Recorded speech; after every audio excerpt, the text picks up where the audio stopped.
l'ERL Fournier à Tellu, exploitation à deux associés, 50 vaches laitières, 126 hectares, à niveau de production moyen un peu moins de 10 000 litres par vache, élevage charté qui fait partie du noyau de sélection Gène Diffusion.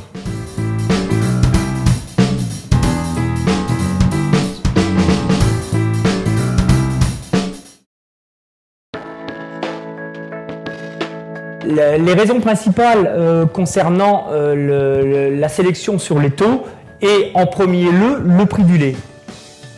Qui dit taux élevé dit prix du lait supérieur.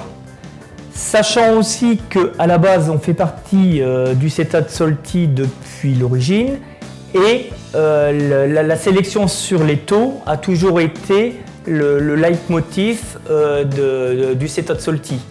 Donc originellement on a toujours sélectionné sur les taux et ça n'a fait que s'amplifier au fur et à mesure du temps.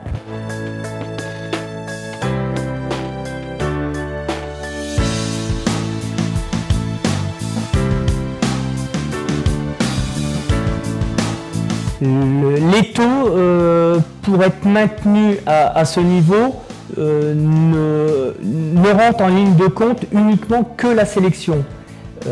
On essaye de maintenir les taux uniquement par la génétique, par le choix des taureaux à taux élevé. Mais on fait de plus en plus attention aujourd'hui à la santé mamelle et à la repro, ce qui engendre automatiquement des index issus relativement élevés.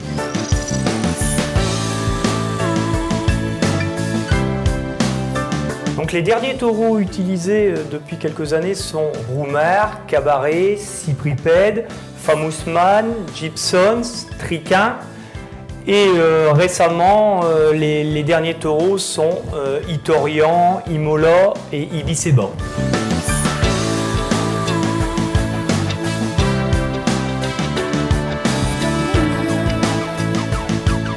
En partant du constat que le gramme différentiel de matière grasse est à 2,96 € et que le gramme du différentiel en matière protéique à 5,39 €, pour l'exploitation, ça ne fait rien qu'une plus-value de 22 € les 1000 litres avec les taux actuels et une plus-value annuelle d'environ 11 000 €, ce qui est quand même à ce moment-ci, pas négligeable.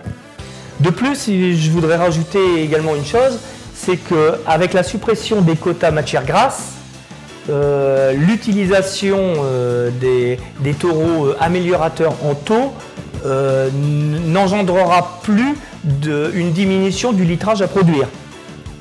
Et autre point positif, il se murmure un petit peu au niveau des laiteries que le gramme différentiel de matière protéique devrait augmenter, ce qui risque encore d'amplifier l'écart ou le différentiel de prix à venir.